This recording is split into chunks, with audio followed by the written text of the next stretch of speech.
नमस्कार मैत्रिणींनो. तर स्वागत आहे तुमचं एका माझ्या नवीन मिनी ब्लॉगमध्ये.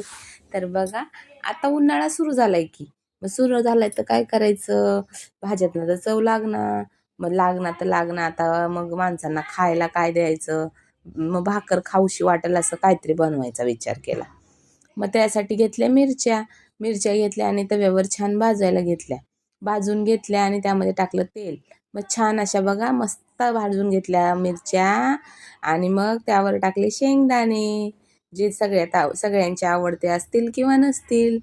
तर हे तर आमच्या इथे तर मराठवाड्यामध्ये हेच वापरतात, म्हणून मग मी पण भाजून घेतले छान शेंगदाणे. मग शेंगदाणे भाजल्यावर बघा असं छान तेही गोल्डन ब्राऊन आणि फटफटीत फुटतील असे भाजून घ्यायचे खरपूस रंगावर.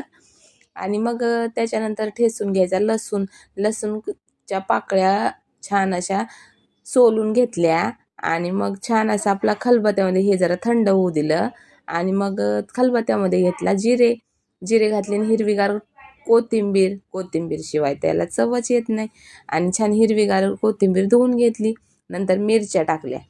मिरच्याही छान भाजून घेतलेल्या होत्या आणि थंड झाल्या, त्याचा अर्थ की मी हाताने उचलते म्हणजे थंड झाल्या. आणि त्यामध्ये टाकलं मीठ. मग मीठ आणि ते ठस ठस ठस ठस ठस ठस ठेसून घ्यायचं. छान ठेसून घेतल्यानंतर त्याला जास्त पण नाही ठेसायचं की बारीक होऊन जाईल, जरा ओबडधोबडच ठेसायचं. त्यानंतर त्याच्यामध्ये टाकायचे आपले शेंगदाणे पण छान त्याच्यामध्ये चेचून घ्यायचे. आणि चेचून घेतल्यावर ह्याची जी चव लागते ना ती खूपच छान असते. आणि मस्त अशी चवदार अशी भाजीची गरजच पडणार नाही अशी हा ठेचा असतो.